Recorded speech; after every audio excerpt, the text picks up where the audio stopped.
ರಾಜ್ಯದ ಮುಖ್ಯಮಂತ್ರಿಯಾಗಿ ನಾಡಿನ ದೇವತೆ, ಇಡೀ ನಾಡಿಗೆ ದುಃಖವನ್ನು ದೂರ ಮಾಡುವಂಥ ದೇವಿ ದುರ್ಗಾದೇವಿಯ ಚಾಮುಂಡಿ ತಾಯಿಯನ್ನು ದರ್ಶನ ಮಾಡಲಿಕ್ಕೆ ಬಂದಿದ್ದೇನೆ. ಮೈಸೂರಿಗೆ ಮೊದಲನೇ ಬಾರಿಗೆ ಬಂದಿದ್ದೇನೆ ಮುಖ್ಯಮಂತ್ರಿಯಾಗಿ. ನಾನು ಹಿಂದೆ ಇದೇ ಸ್ಥಳದಲ್ಲಿ ಒಂದು ಮಾತು ಹೇಳಿದ್ದೆ,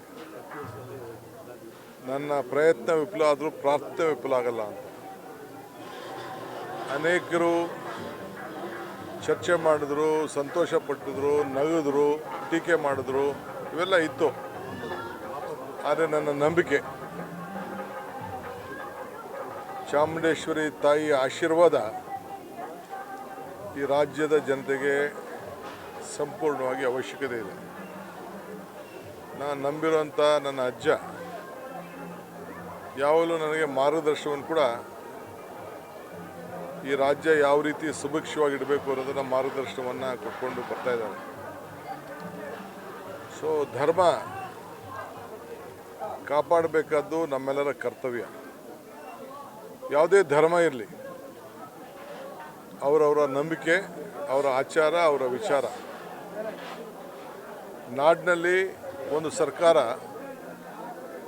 ಎಲ್ಲ ಧರ್ಮಗಳು ಕೂಡ ಸಮಾನತೆಯಿಂದ ನೋಡಬೇಕಾದ್ದು ನಮ್ಮೆಲ್ಲರ ಜವಾಬ್ದಾರಿ. ಆ ನಿಟ್ಟಿನಲ್ಲಿ ಎಲ್ಲರೂ ಕೂಡ ಸಮಾನತೆಯಿಂದ, ಕುವೆಂಪುರವರು ಹೇಳ್ದಂಗೆ ಈ ರಾಜ್ಯದಲ್ಲಿ ಯಾವಾಗಲೂ ಕೂಡ ಶಾಂತಿಯ ತೋಟ ನೆಲೆಸಬೇಕು ಅನ್ನೋದು ನಮ್ಮ ಮೊದಲನೆಯ ಕರ್ತವ್ಯ. ಇವತ್ತು ನಾನು ಬಂದು ನನ್ನ ತಾಯಿಗೆ, ಚಾಮುಂಡೇಶ್ವರಿಗೆ, ಈ ರಾಜ್ಯ ಯಾವಾಗಲೂ ಕೂಡ ಸುಭಿಕ್ಷವಾಗಿರಲಿ, ಮಳೆ, ರೈತರ ಬದುಕು, ವರ್ತಕರ ವ್ಯಾಪಾರ, ಪುಟಾಣಿ ಮಕ್ಕಳ ವಿದ್ಯಾಭ್ಯಾಸ ಮತ್ತು ಎಲ್ಲರೂ ಕೂಡ ಸಮಾಜ ಸೇವೆ ಮಾಡುವಂಥ ಎಲ್ಲ ಹಿರಿಯ ನಾಯಕರುಗಳಿಗೆ ಒಳ್ಳೆ ರಾಜ್ಯಕ್ಕೆ ಸೇವೆ ಮಾಡುವಂಥ ಶಕ್ತಿ, ತಾಳ್ಮೆ ಯಾವಾಗಲೂ ಕೂಡ ಸಿಗಲಿ ಅಂತೇಳಿ ಪ್ರಾರ್ಥಿಸಿ, ಈ ರಾಜ್ಯದಲ್ಲಿ ಒಂದು ಉತ್ತಮವಾದಂಥ ಆಡಳಿತವನ್ನು ಕೊಡಬೇಕು, ಸಾಕ್ಷಿಗುಡ್ಡೆ ಬಿಟ್ಟು ಹೋಗಬೇಕು ಅನ್ನೋದು ನನ್ನ ಧ್ಯೇಯ. ಸೊ ಎಲ್ಲರೂ ಕೂಡ ಸಮಾನತೆಯನ್ನು ತೆಗೆದುಕೊಂಡು ಹೋಗಬೇಕಾದ್ದು ನನ್ನ ಧರ್ಮ.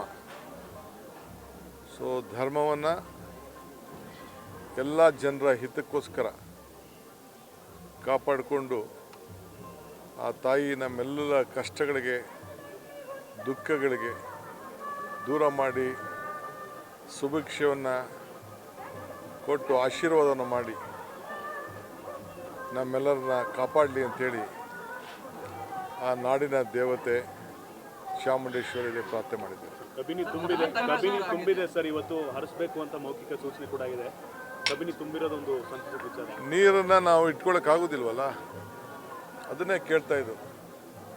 ಆ ತಾಯಿಯ ಆಶೀರ್ವಾದ ಗಂಗೆ ಕಾವೇರಿ.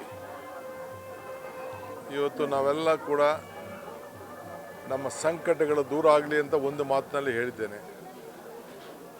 ಸೊ ಕಾವೇರಿನ ನಂಬ್ಕೊಂಡಿರೋಂಥ ಎಲ್ಲ ರೈತರಿಗೆ, ವರ್ತಕರಿಗೆ, ಇಂಡಸ್ಟ್ರೀಸ್ ಅವ್ರಿಗೆ, ತಮಿಳ್ನಾಡವ್ರಿಗೆ, ಪಾಂಡಿಚೇರಿಯವ್ರಿಗೆ, ಬೆಂಗಳೂರಿನವ್ರಿಗೆ, ಮಂಡ್ಯ, ಮೈಸೂರು, ಏನು ಉದ್ದಕ್ಕೂ ಇರೋಂಥ ಎಲ್ಲ ಏನು ಆ ತಾಯಿ ಚಾಮುಂಡೇಶ್ವರಿ ಅನುಗ್ರಹದಿಂದ ಈ ಕಾವೇರಿಯ ಸ್ವರೂಪಿ ಏನು ಹರಿದಾಡ್ತಾ ಇದ್ದಾಳೆ, ಪ್ರಾಣಿ ಪಕ್ಷಿಗಳಾದಿಯಾಗಿ ಎಲ್ಲರೂ ಕೂಡ ನೆಮ್ಮದಿಯಿಂದ ಬದುಕಬೇಕು, ಇದೇ ನಮ್ಮೆಲ್ಲರ ಸಂಕಲ್ಪ ಕೂಡ ಇದೆ.